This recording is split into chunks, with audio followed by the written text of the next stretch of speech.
Юні любителі підводного світу зібралися, аби задекорувати маленький акваріум для однієї рибки – півника.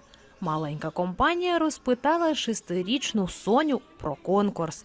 Важливе рішення, щодо участі у якому дівчинка прийняла самостійно.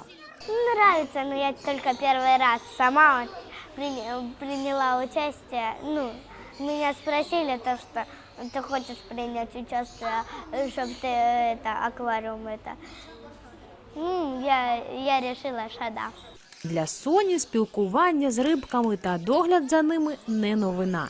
Це захоплення їй передалося від батька. Він у неї акваріуміст зі стажем.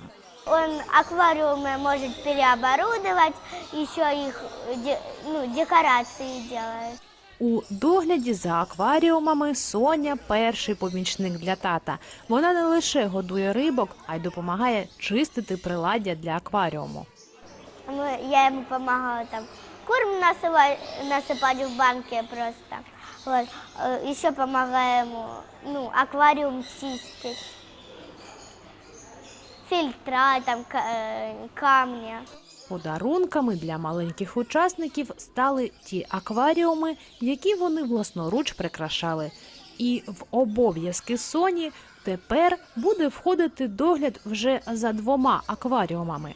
У меня дома теперь будет аж 2 аквариума, потому что у папы уже один есть дома, а теперь мне еще и вот этот вручили. Получается целых 2.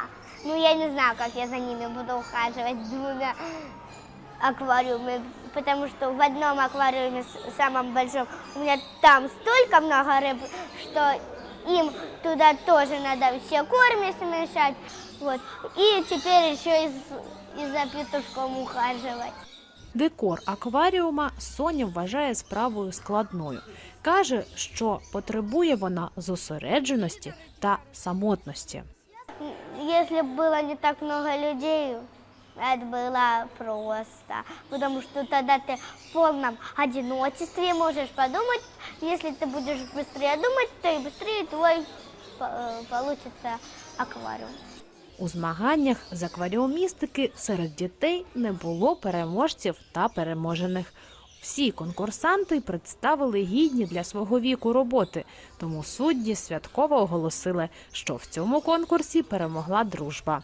Кожен із дітлахів отримав у подарунок власноруч декорований акваріум з рибкою та речі першої необхідності, які потрібні для догляду за ним. Маленька компанія бажає юним акваріумістам розвиватися і далі, бо єдність з природою та захоплення її красою – це запорука розвитку здорової та духовно розвиненої людини.